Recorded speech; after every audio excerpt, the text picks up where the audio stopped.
जय अंबे सर्वांना. मानवता किन्नर समाज श्री सलमा गुरु नायक यांच्या वतीने आज सीपी ऑफिसला आम्ही निवेदन आम्ही ह्या बाबत दिलं.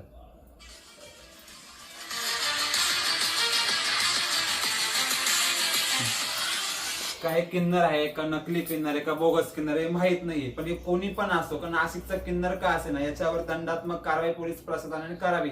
कारण असं की नाशिक शहरामध्ये लहान लेकरं मोठे माणसं यांच्यावर दुष्परिणाम झाला पाहिजे नाही. कारण की नाशिकमध्ये हा अवैध व्यवसाय कधीच नव्हता आणि याच्या पुढे पण आपल्याला नकोय नाशिकमध्ये व्यवसाय.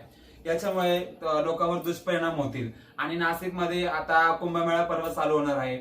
आपल्या नाशिकमध्ये बाहेरून खूप सारी पब्लिक येईल. आपलं नाशिक सगळे तीर्थस्थान आहे. आपल्या तीर्थस्थानी असं काही आपल्याला व्यवसाय नकोय. ते किन्नर असो बोगस किन्नर असो कोणी असो त्यांच्यावर दंडात्मक कारवाई केलीच पाहिजे.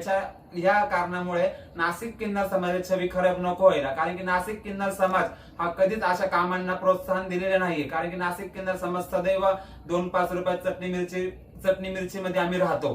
याच्यामुळं कोणत्याही तुम्ही अशा कारणांना बळी पडू नका. नाशिककरांना तुम्हाला हीच विनंती आहे. आणि तुम्हाला कुठे आढळल्यास तुम्ही 112 नंबरला फोन लावा आणि दंडात्मक कारवाई करा. जय अंबे. जय अंबे.